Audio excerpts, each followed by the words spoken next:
안녕하세요. 크리스탈입니다. 날씨가 많이 덥죠?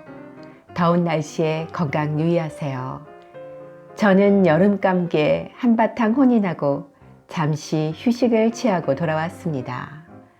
늘 함께 해주시는 분들께 감사드립니다. 우리는 책을 통해 다양한 이야기를 만나고 새로운 세계를 경험하게 되죠. 그런데 그 많은 이야기들 속에서 특별히 마음을 사로잡는 건 바로 첫 문장이 아닐까 싶어요. 여러분도 아마 기억에 남는 첫 문장이 있으실 텐데요. 단 한 문장으로 마음을 두근거리게 하거나 호기심을 자극해서 책을 손에서 놓을 수 없게 만든 경험이 있으시죠? 오늘은 끌리는 책 출판사에서 출간한 한국인이 사랑한 세계 명작의 첫 문장과 함께 하려고 하는데요. 잘 알려진 명작의 첫 문장과 그 명작의 작가를 소개하고 간단하게 줄거리도 소개하고 있어서 작품을 이해하는 데 많은 도움이 되실 것 같습니다. 특히 제가 영상으로 제작했던 작품들이 다수 소개되고 있어 마음에 드는 책입니다. 각 문장이 어떤 이야기를 품고 있는지, 그리고 왜 이토록 오랜 시간 사랑받고 있는지 함께 느껴보실 수 있을 거예요. 이 첫 문장들은 단순한 이야기의 시작일 뿐만 아니라 독자와의 첫 만남이기도 하죠. 이 첫 문장들이 얼마나 강렬하게 우리를 이야기 속으로 이끌어가는지 여러분도 느껴보셨으면 좋겠어요. 자, 이제 편안한 마음으로 앉아서 눈을 감고 명작의 첫 문장이 주는 깊이와 아름다움을 느껴보세요. 각 문장마다 숨겨진 이야기의 힘이 여러분의 마음을 사로잡을 거예요. 그럼 첫 문장의 마법 속으로 저와 함께 떠나보실까요? 첫 문장의 감동은 시대를 초월한다. 그는 멕시코 만류에서 조각배를 타고 홀로 고기잡이하는 노인이었다. 해밍웨이는 노인과 바다의 이 첫 문장을 완성하기 위해 무려 200번을 고쳐 썼다고 한다. 작가는 소구력 있는 강렬한 첫 문장을 남기기 위해 각고의 노력을 기울인다. 사실 첫 문장은 처음 쓰는 문장이 아니다. 쓰고 또 쓰고 생각하고 또 생각해서 쓴 문장이다. 소설에서 첫 문장은 독자와 첫 대면을 하는 첫 장면이다. 첫 문장은 책의 흐름을 좌우하는 소설에서 가장 주목받는 문장 중 하나다. 장편에서는 도중에 끊어질 수도 있는 독자의 눈길을 끝까지 이어주는 감흥의 끈으로, 단편에서는 눈길을 떼지 않고 단숨에 끝까지 읽게 하는 흥미의 끈이다. 첫 문장이 성공적이라면 글쓰기의 절반은 이루어진 거나 다름없지 않을까? 명작의 첫 문장은 오래도록 음미하고 싶은 명문인 경우가 많다. 작가의 개성과 심오한 문학 세계가 첫 문장에 고스란히 담긴다. 나는 문학 전공자가 아니다. 그러기에 문학적 해석은 할 수 없고 하지도 않았다. 문학적이란 말 자체가 이 책의 기준이 될 수 없는 이유다. 오롯이 독자로서 궁금했던 작품, 궁금했던 작가의 작품들을 채굴했다. 두꺼운 하드커버와 반짝이는 금박 제목이 인쇄된 채 전집으로 책장의 한 부분을 장식하고 있던 세계 명작에 대한 기억을 가지고 있는 사람들이 많다. 그 기억들을 꺼내고 유독 한국인들에게 고전으로서 사랑받는 작품들을 골랐다. 거기에 근래 사랑받았던 작품까지 더했다. 세계 명작이 고전이라는 이름으로 남을 수 있는 것은 시대와 국경을 초월해 많은 사람들이 즐겨 읽으며 사랑한 작품이기 때문일 것이다. 세계 명작의 경우는 번역본이 다양하게 나와 있어 첫 문장을 읽는 느낌이 조금씩 달랐다. 그래서 원문을 찾기 시작했고 다양한 언어로 된 작품의 원문을 찾는데 시간과 공을 많이 들였다. 독자가 우리말 번역문에서 느끼지 못한 원문만의 독특한 느낌을 받는다면 더없이 보람일 것이다. 책에 실린 작가 엄선은 여러 사람의 의견을 참고했다. 혹여 들어가야 할 작가와 작품이 빠져 있다면 이는 여건이의 부주의와 부족한 식견 탓이다. 첫 문장에 임하는 작가의 생각이 다양하듯 독자마다 첫 문장을 접하는 느낌과 여운도 다를 것이다. 그래서 이 책은 순서대로 읽을 필요가 없다. 자유롭게 평소 좋아하는 작가를 찾아 읽거나 궁금했던 작품을 찾아 읽으면 된다. 모쪼록 소설을 사랑하는 독자들에게 이 책이 다시 한번 세계 명작 소설의 첫 문장을 음미하는 특별한 시간이 되길 바란다. 책향기가 가득한 도서관에서 김규회. 안나 카레니나. 톨스토이. 행복한 가정은 모두 비슷하게 닮았지만 불행한 가정은 불행한 이유가 각각 다르다. 작품 안나 카레니나. 톨스토이의 3대 걸작 중 하나로 1873년부터 집필하기 시작해 1876년에 완성한 작품. 19세기 후반 역사적 과도기에 놓인 러시아 사회의 풍속과 내면을 사실적으로 묘사했다. 등장인물이 150여 명에 이른다. 출판 이후 영화, TV 드라마, 발레, 연극, 뮤지컬, 오페라 등 여러 분야에서 재탄생하며 호평을 받았다. 알렉세이 카레니나의 아내 안나 카레니나는 청년 장교 브론스키 백작을 만나 사랑에 빠진다. 안나는 브론스키와 함께 유럽으로 사랑의 도피행을 계획한다. 하지만 브론스키는 안나를 부담스러워한다. 브론스키는 분주한 중년 귀족으로 변해간다. 안나는 온갖 수단을 동원해 브론스키를 잡으려 하지만 브론스키는 안나에게서 벗어나려고 애쓴다. 브론스키를 만나기 위해 기차를 탄 안나는 싸늘한 내용의 편지를 받는다. 그리고 다시 역의 플랫폼으로 돌아와 열차를 향해 몸을 던진다. 레프 니콜라예비치 톨스토이 1828년에서 1910년 러시아 남부 툴라 근교의 야스나야 폴라냐에서 태어났다. 1852년 천여작 유년시대를 잡지 동시대인의 익명으로 연재하면서 작가로 첫 발을 내디뎠다. 군에 복무하면서 소년시대, 세바스토폴 이야기 등을 집필, 청년 작가로서의 위치를 공고히 했다. 1862년 소피아와 결혼한 후 문학에 전념, 전쟁과 평화, 안나 카레니나 등 대작을 완성하며 작가로서의 명성을 구가했다. 1880년 이후 교의 신학 비판, 요약 복음서, 참회록, 교회와 국가, 고백 등을 통해 톨스토이즘이라 불리는 사상을 체계화했다. 1899년 부활을 완성했다. 아스타포보의 역장 관사에서 생을 마감했다.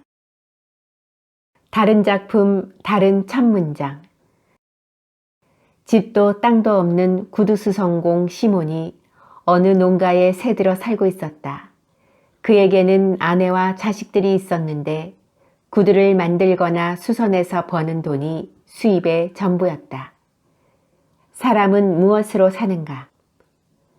수십만 명의 인간들이 한 곳에 모여 자그마한 땅을 황무지로 만들려고 갖은 애를 썼어도 그 땅에 아무것도 자라지 못하게 돌더미로 뒤덮어도 그곳에 싹트는 풀을 모두 뽑아 없앴어도 검은 석탄과 석유로 그슬려 놓았어도 나무를 베어 쓰러뜨리고 동물과 새들을 모두 쫓아냈어도 봄은 역시 이곳 도시에도 찾아들었다. 부활.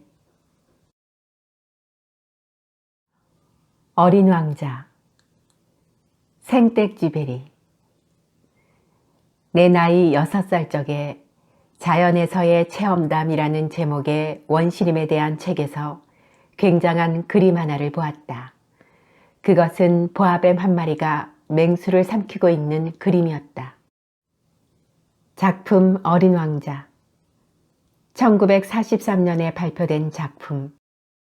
어린 왕자는 아주 작은 별에서 살았다.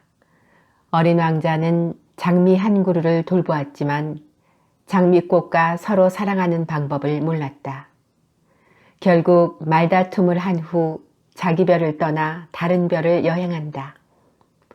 어린 왕자는 명령하기 좋아하는 임금님이 사는 별, 잘난 체하며 살아가는 허영쟁이가 사는 별, 술꾼이 사는 별, 욕심 많은 장사꾼이 사는 별, 가로등지기가 사는 별, 허황된 지리학자가 사는 별 등을 여행하면서 사람들에게 실망한다.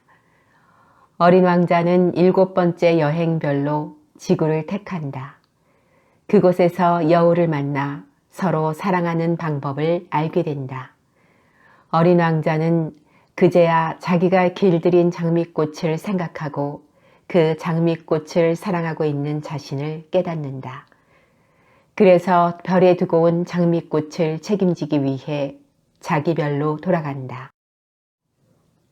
앙투안 드 생텍쥐베리 1900년에서 1944년 프랑스 리옹시의 명문 귀족 집안에서 태어나 유복한 유년 시절을 보냈다. 1919년 비행연대에 입대해 조종사 훈련을 받고 제대 후 여러 직종을 전전하다가 1926년부터 비행사로 우편 비행 노선을 비행했다.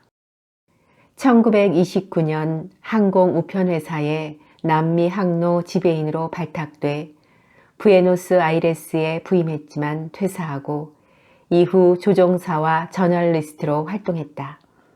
야간 비행으로 페미나상을 받았다. 제2차 세계대전이 일어나자 군용기 조종사로 종군했고 제대 후에는 미국으로 건너가 작가로서 명성을 날렸다. 일본의 진주만 공격으로 미국이 참전하게 되자 북아프리카 비행대에 복귀해 실전에 참가했다. 1944년 정찰 비행 중 지중해 상공에서 실종됐다. 다른 작품, 다른 첫 문장. 무전. 현재 시각 6시 10분. 여기는 툴루즈. 각 기항지 공항의 알림. 프랑스발 남아메리카행 우편기. 5시 45분 툴루즈 출발. 이상. 남방 우편기.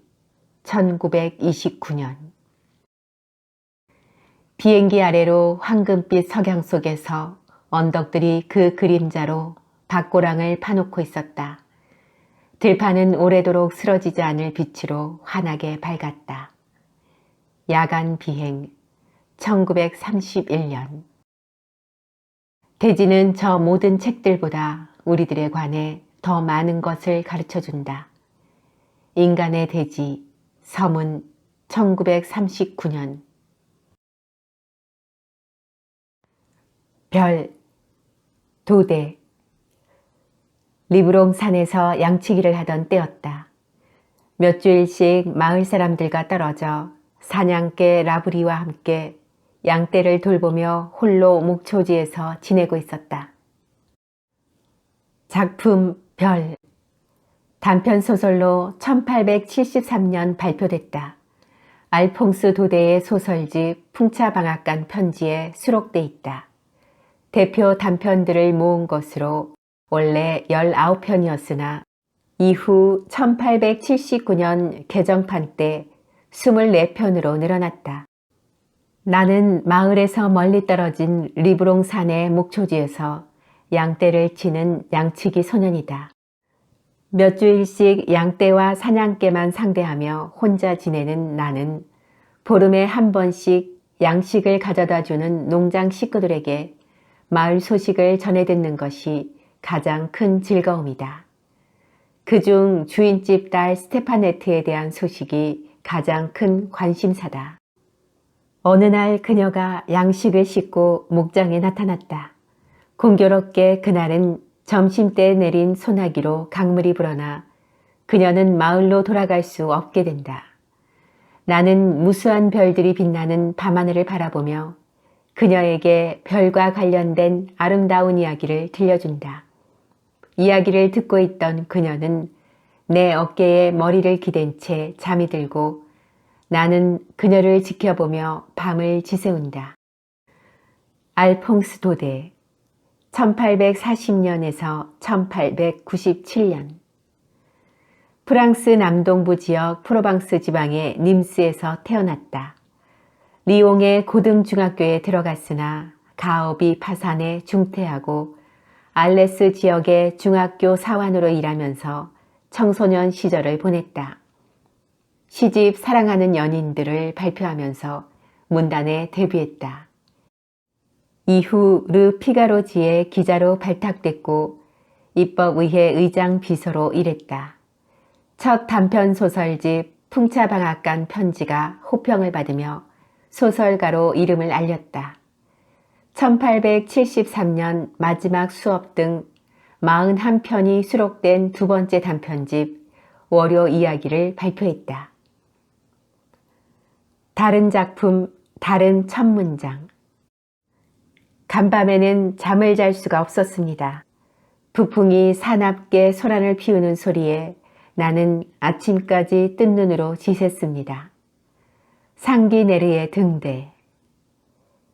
그날 아침 나는 학교에 굉장히 늦고 말았다.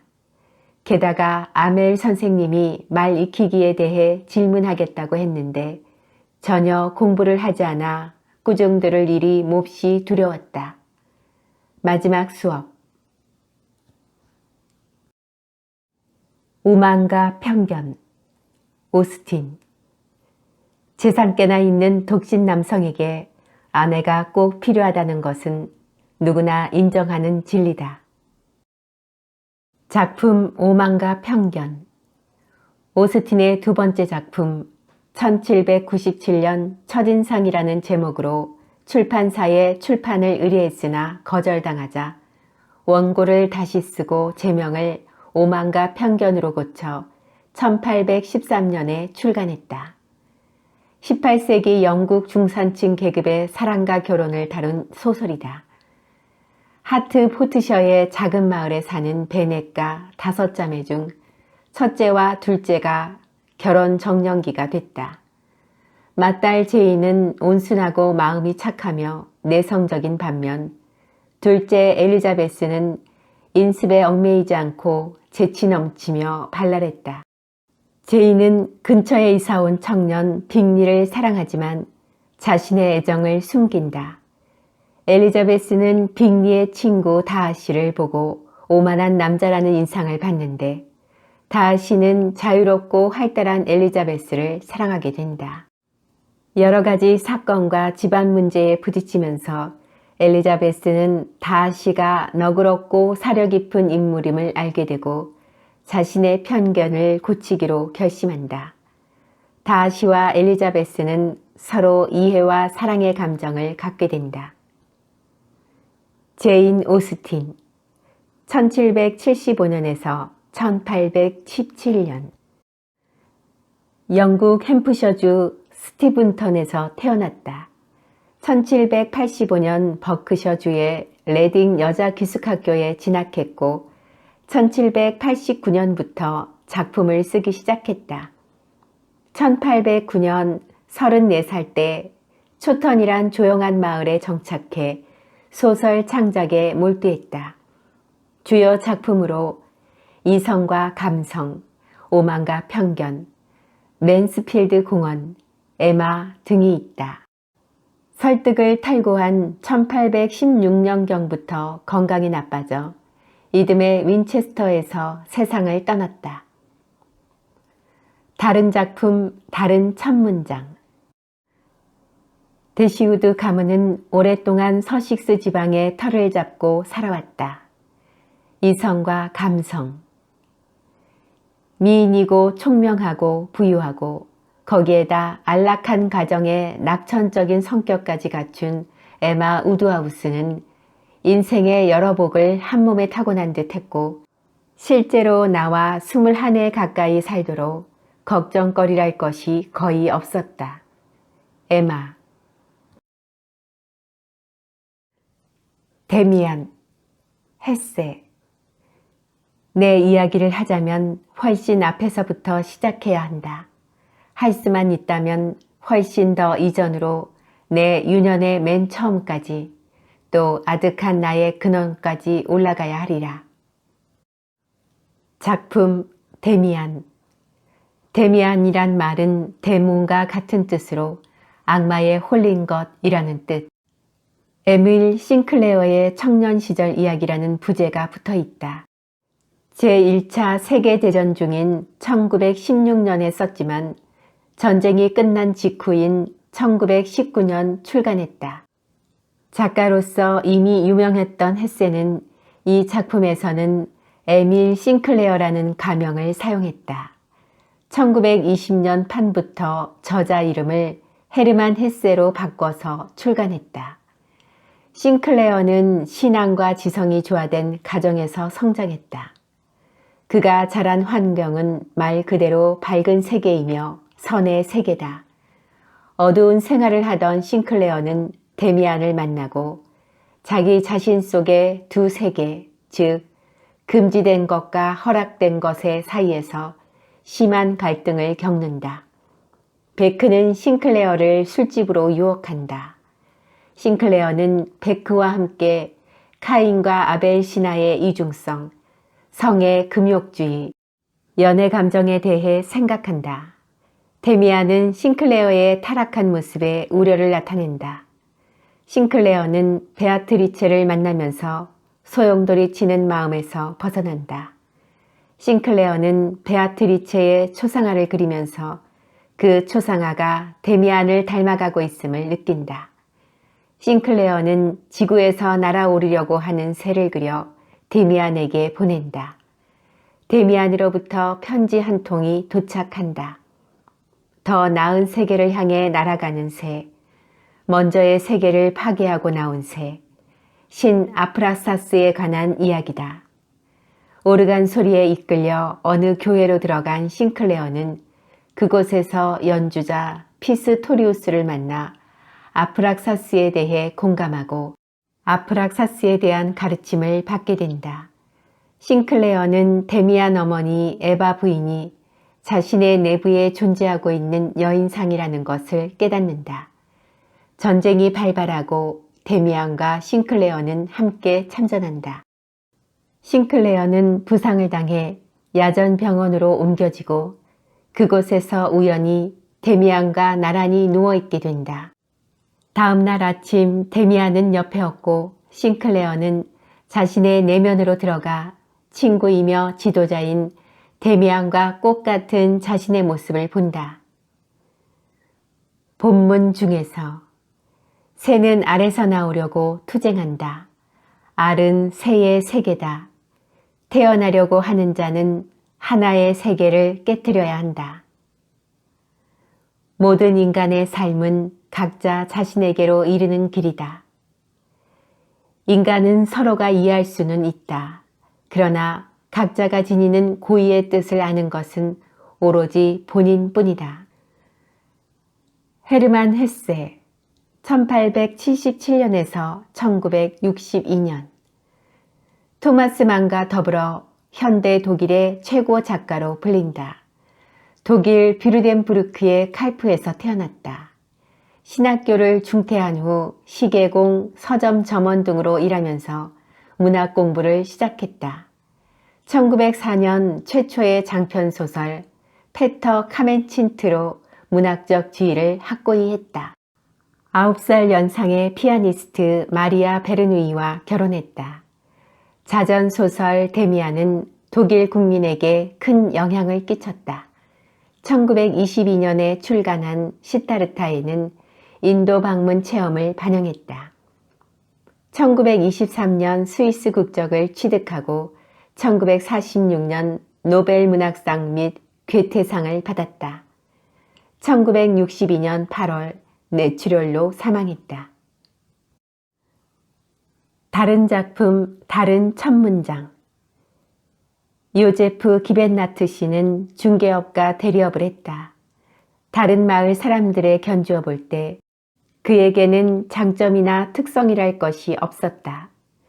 수레바퀴 아래서 브라만의 훌륭한 아들이자 한 마리 젊은 매화도 같은 시타르타는 자신의 집 그늘에서 양지 바른 강가에 메인 조각배 곁에서 사라수 그늘에서 무화과 나무 그늘에서 역시 브라만의 아들인 친구 고빈다와 함께 성장했다. 시타르타. 마리아 브론 수도원의 입구에는 두 개의 작은 기둥으로 떠받쳐진 아치형 정문이 보이고 그 앞에 길가에는 밤나무 한 그루가 서 있다. 나르치스와 골드문트. 요제프 크네히트의 출생에 대해서는 아무것도 전해지는 바가 없다. 영재학교의 다른 학생들이 그러하듯 그 역시 일찍 부모를 여의었거나 아니면 교육국에 의해 불우한 환경에서 벗어나 입양되었을 것이다. 유리알 유희. 젊은 베르테르의 슬픔. 괴테. 1771년 5월 4일. 훌쩍 떠나온 것이 나는 얼마나 기쁜지 모른다. 나의 소중한 친구여, 인간의 마음이란 대체 어떤 것일까? 작품, 젊은 베르테르의 슬픔. 1774년 작품. 1772년 베출라 고등법원에서 견습 생활을 하다 이미 약혼자가 있던 샤롯테 부부를 만나 사랑에 빠진 것이 젊은 베르테르의 슬픔의 소재가 됐다. 이 소설로 인해 한때 베르테르의 자살을 따라하는 모방 자살자가 속출해 발매 금지가 되기도 했다. 유복한 가정에서 자란 베르테르는 아버지의 유산을 상속받은 후 소일하며 지낸다.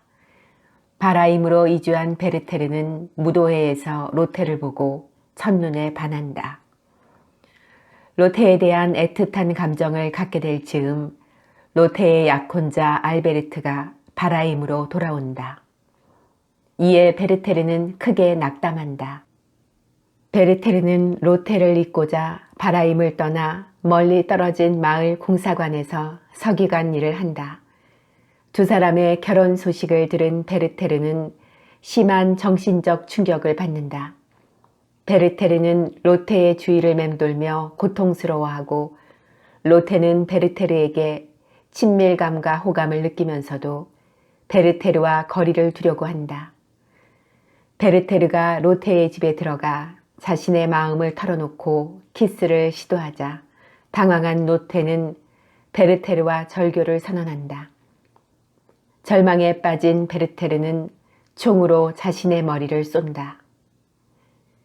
요한 볼프강 폰 괴테 1749년에서 1832년 독일 프랑크푸르트의 부유한 가정에서 태어났다.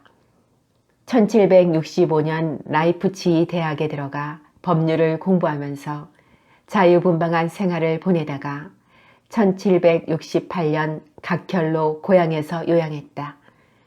1771년 고향에서 변호사업을 개업하고 1772년 제국 고등법원의 실습생으로 몇 달 동안 베출러에 머물렀다. 이때 샤롯테 부부와의 비련을 겪고 젊은 베르테르의 슬픔을 썼다. 1775년 바이마르 공국의 대공 카를 아우구스트의 초청을 받아 바이마르로 건너가 재상까지 올라 10년 남짓 국정에 참여했다. 파우스트는 1773년 23살 때 집필을 시작, 세상을 떠나기 1년 전인 1831년에 완성한 대작이다. 다른 작품, 다른 문장. 너희들 다시 다가오는가? 가물거리는 형상들아. 일찍이 내 흐릿한 눈앞에 나타났던 형상들이여. 이번엔 어디 한번 단단히 붙잡아 볼 거나. 파우스트.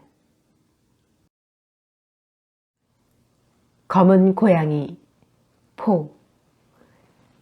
나는 지금 말하려는 기괴한 이야기를 믿어주리라 생각지 않는다. 작품 검은 고양이.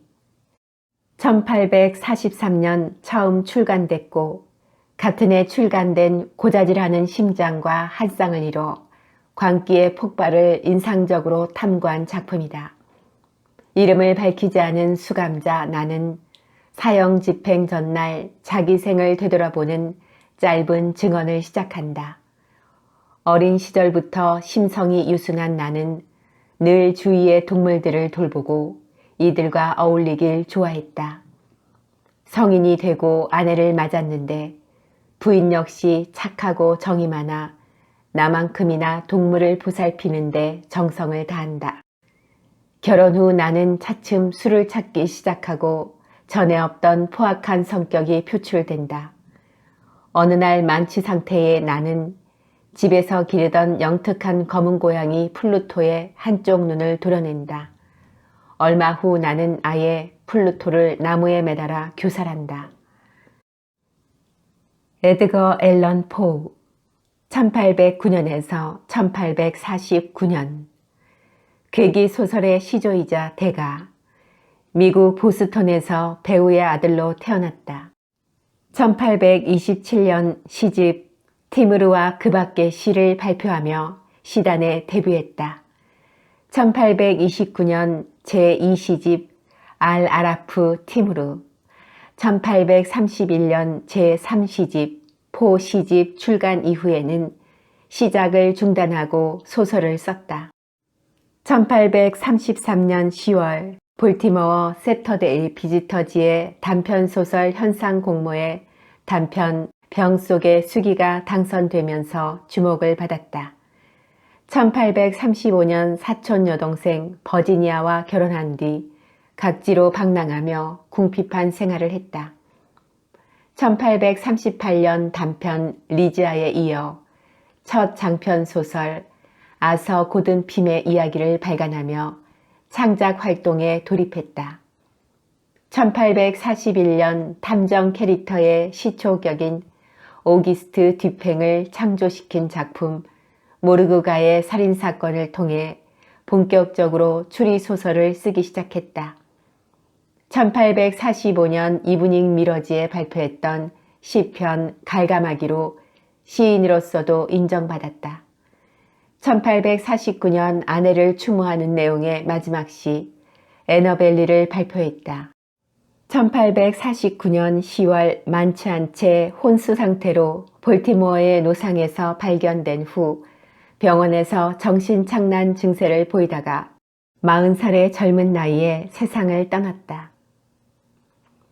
다른 작품, 다른 첫 문장. 하늘에 음침한 구름이 끼어있는 어둡고도 고요한 정적이 깃든 어느 가을날이었다. 어셔가의 몰락. 흔히 분석적이라 칭해지고 있는 정신기능 그 자체는 사실 거의 분석이 불가능하다. 모르그가의 살인사건. 제인 에어. 샬럿 브론테. 그날은 산책이 가당치 않은 날씨였다. 우리는 오전 중 1시간쯤 잎이 진 관목 사이를 서성거린 터였다. 작품 제인 에어. 영국 문학 최초의 여성 성장 소설로 평가받는다. 샬럿 브론테는 1847년 커러벨이라는 남성 이름으로 이 소설을 발표했다. 19세기 빅토리아 여왕 시대에 엄격한 윤리관이 지배하고 있던 사회 분위기에서 여성이 썼다는 이유만으로 쏟아질 편견과 비난을 피하기 위해서다.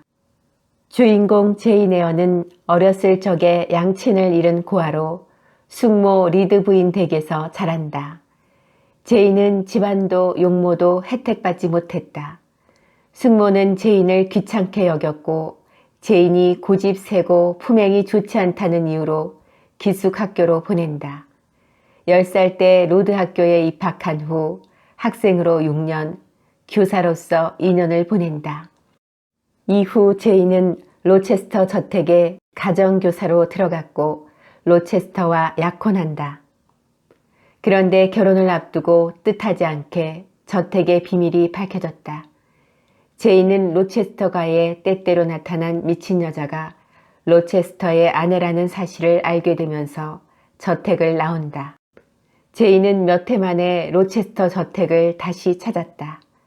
거기서 로체스터의 미친 아내는 저택에 불을 지르고 창에서 뛰어내려 죽었으며 로체스터는 장님이 됐다는 소식을 듣는다.